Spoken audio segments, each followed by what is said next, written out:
Bom, galera, saí agora da academia, né? Tô a pé e, tipo, pra mim chegar em casa tem uma baita de uma subida inclinada pra caralho.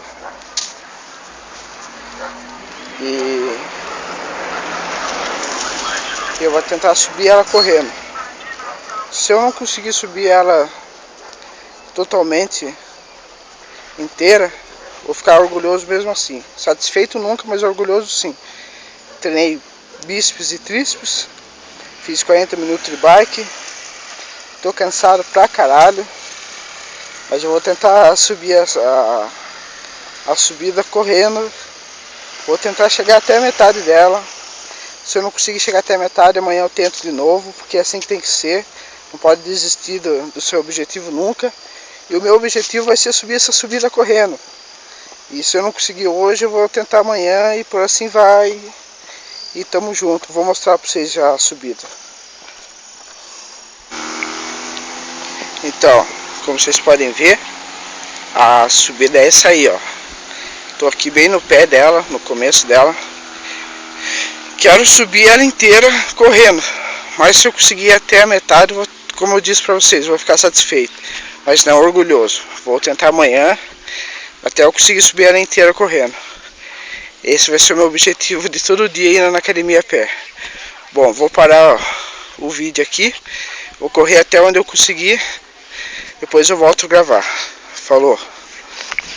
Tô na metade da subida. Tô na metade da subida. Falta pouco.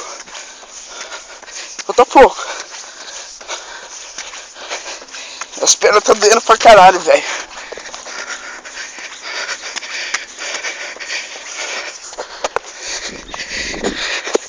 É muito foda. Minhas pernas estão doendo. Não dá mais.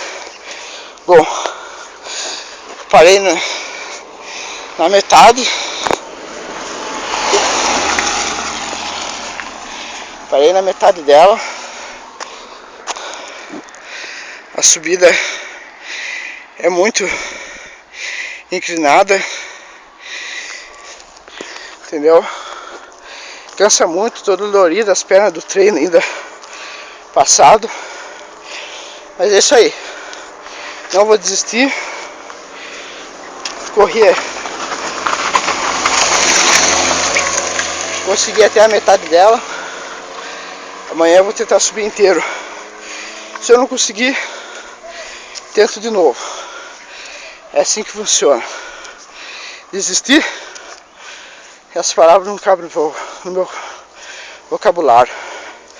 Tô cansado, tô sem fôlego, boca seca, com fome. Até a próxima, galera. Falou.